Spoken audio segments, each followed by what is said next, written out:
O Bitcoin pode perder o seu valor mesmo sem escalada de guerra. Então ele não precisa disso. Mas o Bitcoin, cara, o que eu vejo como futuro do Bitcoin é o Bitcoin começar a sair de cena para dar lugar às stablecoins. Então, cada vez mais os americanos eles vão impedir as pessoas de terem uma maneira de operar as suas finanças sem passar pelo controle central.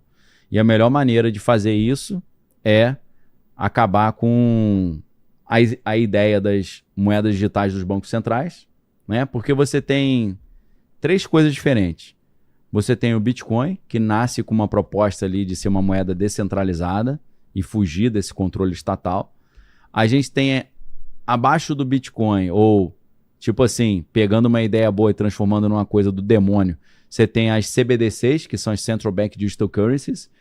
Então você transforma o conceito do blockchain, que é uma proposta para liberdade e não fugir, né, do controle estatal, você transforma num controle total, né, porque você tem uma moeda digital, só que ela é centralizada nos bancos centrais.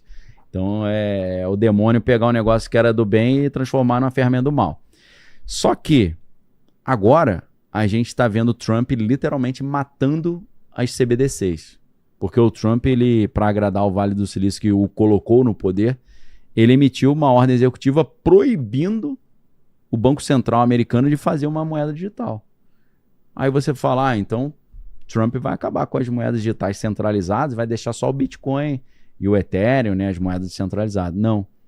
Ele está trocando o controle das moedas digitais centralizadas, tirando do Banco Central americano e entregando para o Vale do Silício, que são os caras que patrocinaram ele, com a stablecoin. O que é a stablecoin? É uma moeda digital que é atrelada a uma moeda estável, nesse caso o dólar. Então, assim, a stablecoin é um exemplo de dólar digital, tanto quanto as CBDCs, só que não é controlado pelo Banco Central, é controlado pelas empresas privadas do Vale do Silício. Aí a gente tem o Circle, que é o USDC, tem o Tether, que é o USDT, tem a moeda, a stablecoin do PayPal, tem a stablecoin do Trump, o Trump tem uma empresa de stablecoin também. Então, o que eu creio que, pelo movimento que a gente está vendo, é o Trump parecendo ser a favor do Bitcoin, mas ele substituindo a importância do Bitcoin pelas stablecoins e transformando isso no dólar digital. Talvez seja o XRP, o Ripple, né, que ele vai usar, a gente não sabe exatamente, mas eu acho que o Bitcoin vai saindo de cena e as stablecoins vão ganhar o mundo nisso aí, substituindo as moedas digitais por essas moedas estáveis.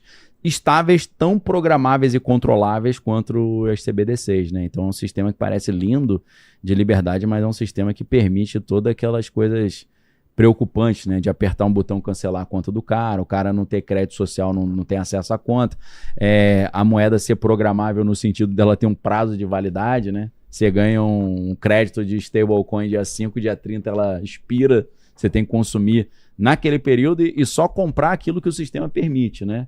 Eu quero comprar metralhadora. Não pode. Eu quero comprar carne. Não, carne vermelha não. Você agora tem que ser vegano.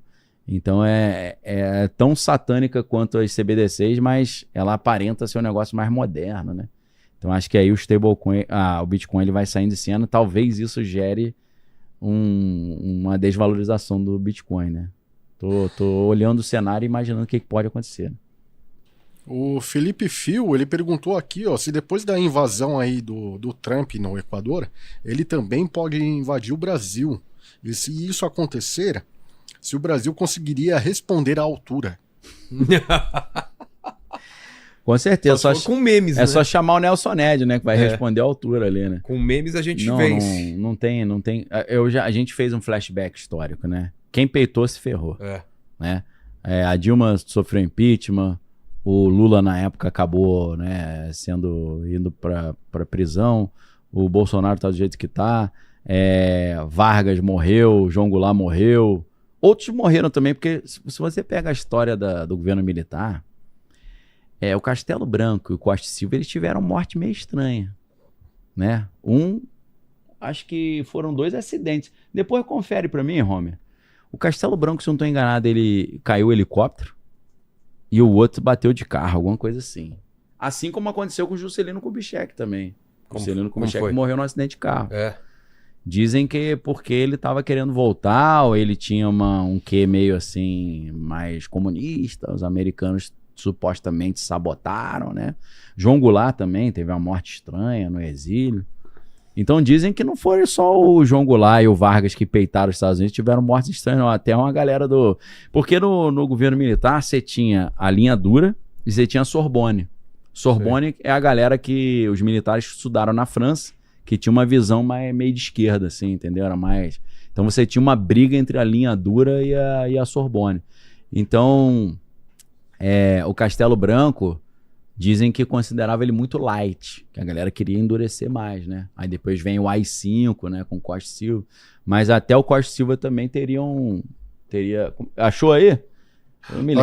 Achei. Como é que foi aí? O Castelo Branco, ele morreu num acidente aéreo. Viu? O Jango provavelmente foi infarto. Infarto, né? Aí tem a história que ele foi envenenado e tal. E aqui o Costa e Silva, não lembro. Ele foi um derrame cerebral aqui, ó. Derrame? Derrame.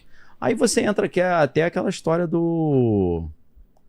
Bom, me fugiu o nome do cara que o Sarney entrou no lugar dele, que morreu lá. História estranha pra caraca. Tancredo. Pô, aquela história do Tancredo é muito estranha, aquilo bizarro, ali, meu irmão. Aquilo ali dá uma série de... Tem um documentário, uma série, tem alguma coisa de... Eu já assisti aí. Aí tem aquela história que a foto que ele tá no hospital rindo ali, ele já tinha morrido, né? Que os caras seguraram a notícia. Então, cara, essa história foi muito estranha. A morte do Ulisses Guimarães, né? Aquela queda do helicóptero. Pode ter sido tudo natural? Claro, pode ter sido, mas abre margem, né? Para certos interesses aí, meio...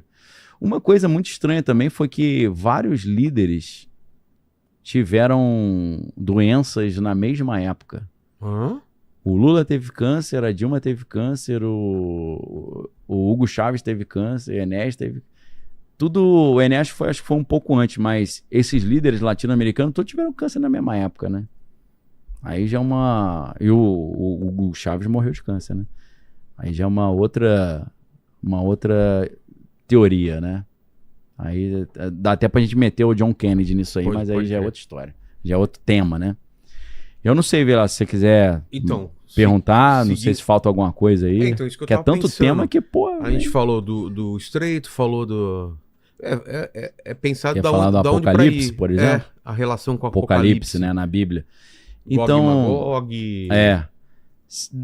Dá pra gente tocar um pouquinho em umas teorias um pouco conspiratórias, só para ilustrar, porque uma das maiores conspirações que existe é uma carta do Albert Pike, que foi um herói da independência americana. É o único cara que teve autorização para estar enterrado perto da Casa Branca. Você vê a importância dele, né? E ele era um chefão da maçonaria nos Estados Unidos. E ele tem uma comunicação com um cara chamado Giuseppe Mazzini, que ele é considerado o substituto do Adam Weishaupt no controle dos Illuminati da Bavária, né? Então, Giuseppe Mazzini, inclusive, é considerado ali um dos pais da máfia. E a máfia tem muito uma lógica de sociedade secreta, né? De iniciação, né? Máfia e maçonaria tem umas lógicas parecidas. Então tem uma comunicação, uma carta entre eles falando sobre as 3 guerras mundiais. A Primeira Guerra, que serviria para destruir o Império Turco-Otomano e Austro-Húngaro. A Segunda Guerra, que serviria para trazer os Estados Unidos como potência global. E a Terceira Guerra Mundial, que seria do Ocidente contra as nações árabes. Então você olha isso e fala, pô, será que é isso, né? Será que está se cumprindo? Quando a gente teve o 11 de setembro e começou essa guerra ao terror, aí todo mundo, caramba, a carta do Giuseppe Mazzini, do Albert Pike está se cumprindo. Só que aí esse negócio da guerra ao terror, ela vai saindo de cena e vai chegando a guerra contra a Rússia, vira o novo inimigo, né? Saem os muçulmanos e entra a Rússia. A Rússia virou um novo problema na época do Biden. E aí no governo Biden a Rússia é o inimigo e agora com o Trump voltando, o mundo árabe virou seu novo inimigo, a Rússia amiga, né? Que o Trump e o Putin sempre tiveram uma relação muito boa. Então isso é interessante da gente olhar por esse aspecto. Outra coisa, antes da gente entrar na Bíblia rapidinho, o que o Major Wernher von Braun que era major da SS, a tropa de elite nazista. Foi um daqueles caras que os Estados Unidos preferiram não mandar para pena de morte nem prisão perpétua no Tribunal de Nuremberg, mas mandaram para os Estados Unidos para ajudar a fazer os foguetes americanos, né? Porque ele ajudou a criar o foguete V2 na Alemanha, que deu um prejuízo terrível. Esse cara, que obviamente sabia muita coisa, que ajudou a criar a NASA, né? O Wernher von Braun, o Doc Brown, né? Você vê De Volta para o Futuro, né? Seu Doc Brown, você fala, pô, conheço outro Doc Brown, meu irmão. Esse cara não era flor que se cheire, não. O Wernher von Braun, ele trabalhava nos Estados Unidos numa empresa aérea chamada Fairchild Industries. E ele tinha uma secretária que depois virou porta-voz dele, quando ele também estava com câncer já, não conseguia mais falar, ela era ali porta-voz dele, chamada Carol Rosin, R-O-S-I-N. E ela disse que no leito de morte ele revelou para ela várias etapas que seriam usadas para criar um governo global. Seriam criados vários inimigos e cada um desses inimigos traria à humanidade de um perigo global para justificar um governo global. Primeiro perigo seria a União Soviética, segundo perigo seriam as nações árabes. Aí das nações árabes seriam os meteoros e depois os alienígenas. Uhum. Tudo ameaça criada, meio que forçação de barra, né? Botando isso tudo aí o Wernher von Braun, né? Que ajudou a criar a NASA e era amigaço do Walt Disney. Pô. Depois, se quiser pegar a foto dele com o Walt Disney, né? Os dois eram muito amigos ali. Então, cara, indo para a Bíblia. A Bíblia, obviamente, fala que Israel vai estar no centro da atenção no Apocalipse. Israel está no centro da atenção. Então, a gente já vê algo aí. Primeiro de tudo também, né? Para Israel estar no centro da atenção no Apocalipse, tem que existir Israel. Que não existia mais depois da diáspora, né? Que em hebraico se chama galut, né? Que é a dispersão. Então, depois que os judeus foram expulsos da Terra Prometida, no ano 70, né? Depois da revolta de Bar Korba também, não tinha mais Israel. Os judeus não estavam mais, não tinha mais um país chamado Israel. E aí em 1948 eles voltam para Israel. Olha lá ele com o Walt Disney. Interessante, né? O Walt Disney é amigão de um cara que era tropa de elite do Hitler, né? Mas tudo bem. E aí, isso já foi uma espécie de milagre em 1948, né? Não tinha Israel, de repente tem de novo. E aí você começa a ter a possibilidade das profecias bíblicas que não se cumpriram antes de se cumprirem. Porque precisa ter Israel no final dos tempos. Então a grande ideia é que Israel vai, no final dos tempos, se tornar uma potência. Essa potência vai gerar uma guerra de um conglomerado de nações contra Israel. Isso é a Batalha de Armagedon. Que Armagedon significa Megiddo, que é o Vale de Megido, né? Eu acho que você foi lá, você conheceu, né? É ali que vai ser essa batalha. Então Israel vai crescer como uma potência, vai se expandir, criando aquilo que Abraão falou, vocês vão ser donos desde do mar até o rio, né? From the river to the sea, que é o contrário disso que os árabes falam, né? Eles querem ter o controle do rio Eufrates até o mar Mediterrâneo, deletando Israel. Mas Israel fala, não, nós que vamos ter esse controle. Porque na época do rei Salomão, Israel não era só aquele formato que a gente vê hoje, ou que era dos tempos bíblicos, né? Eles se expandiram até chegando ao rio Eufrates. Então Israel vai crescer ali, vai expandir seus territórios, mas vai sofrer um enorme ataque de várias potências, e ali você tem... O cenário do final dos tempos é esse.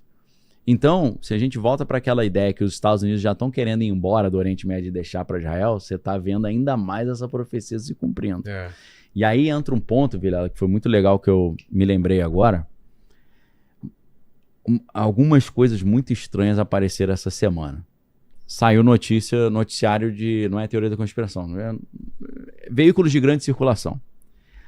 30 comandantes de pelotões americanos receberam um comunicado dizendo que essa guerra de Trump contra o Irã é da vontade de Deus O Trump foi escolhido por Jesus para fazer isso. E isso é para trazer o... Você ainda não se inscreveu? Deu like e comentou? Você tá brincando com o perigo.